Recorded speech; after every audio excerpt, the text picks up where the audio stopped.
Hello guys, welcome back to our channel. तो दोस्तों, आज की इस वीडियो में हम जानने वाले हैं tense part 41 present perfect tense interrogative negative sentence.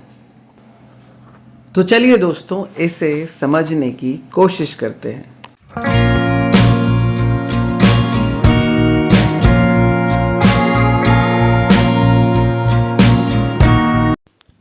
तो दोस्तों, आज का हमारा टॉपिक है present perfect tense interrogative negative sentence. तो दोस्तों, इसका फॉर्मूला होता है हैव या has plus subject plus not plus verb का थर्ड फॉर्म प्लस ऑब्जेक्ट और लास्ट में क्वेश्चन मार्क। यहां पे दोस्तों आपको दो हेल्पिंग वर्ब दिखाई दे रहे हैं, हैव और हैज। तो दोस्तों, हैव का उपयोग किया जाता है यदि आपका सब्जेक्ट आई, वी, यू, दे और प्लूरल हो, और हैज का उपयोग किया जाता है यदि आपका subject he, she, it, name और सिंगुलर हो। तो चलिए दोस्तों, इसे कुछ उदाहरण के माध्यम से समझने की कोशिश करते हैं। तो दोस्तों, इसका पहला उदाहरण है, क्या मैं काम पर नहीं जा चुका हूँ या फिर नहीं गया हूँ।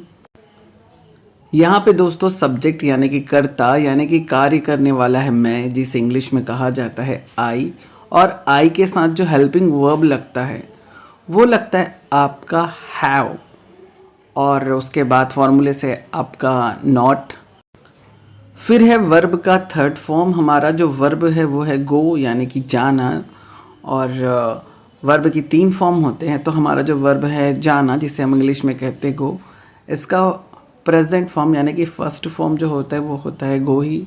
सेकंड फॉर्म यानी कि पास्ट फॉर्म होता है आपका वेंट, और थर्ड फॉर्म यानी कि पास्ट पार्टिसिपल फॉर्म होता है आपका गॉन। क्योंकि यहाँ पे हम वर्ब का थर्ड फॉर्म यूज़ करेंगे जो कि होगा हमारा गॉन।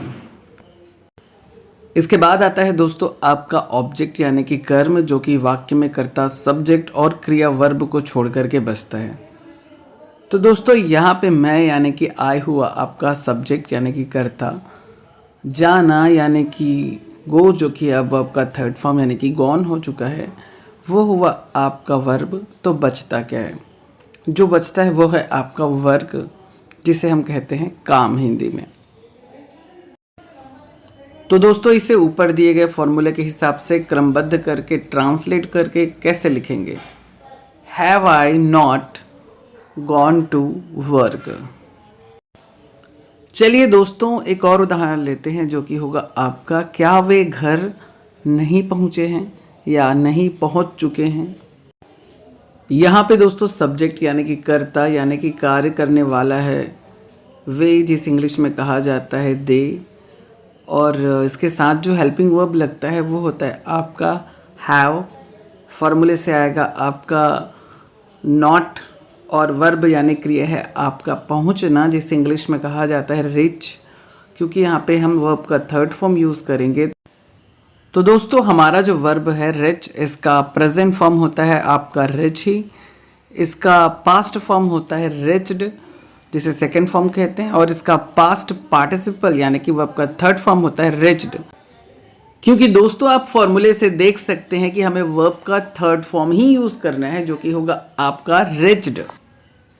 इसके बाद आता है दोस्तों आपका ऑब्जेक्ट, जिसे हिंदी में कहा जाता है कर्म, जो कि वाक्य में कर्ता सब्जेक्ट और क्रिया वर्ब को छोड़ करके बचता है।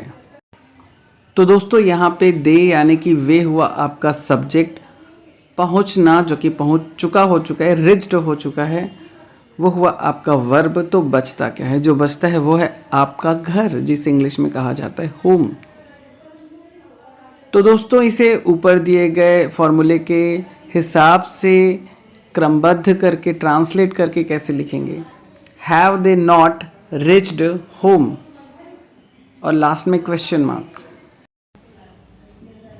और दोस्तों, इसी तरीके के कुछ और उदाहरण यहाँ पे आप स्क्रीन पे देख सकते हो। अब दोस्तों, कुछ उदाहरण आपके लिए। पहला है, क्या तुम कपड़े नहीं खरीद चुके हो? और दूसरा है, क्या वह सामान नहीं ला चुका है? तो दोस्तों आज के लिए बस इतना ही। मैं मिलता हूँ ऐसी ही एक नई एजुकेशनल और लर्निंग वीडियो के साथ। पर दोस्तों जाते जाते यहाँ पे मेरे कुछ और भी सोशल मीडिया के लिंक्स मैंने नीचे डिस्क्रिप्शन में दिए हैं, उन्हें जा करके वहाँ पर भी उन्हें सब्सक्राइब करना, फॉलो करना और मुझे अपना प्यार ज़रूर देना। मैं मिलता हूँ एक नए वीडियो के साथ। तब तक के लिए दोस्तों नमस्कार।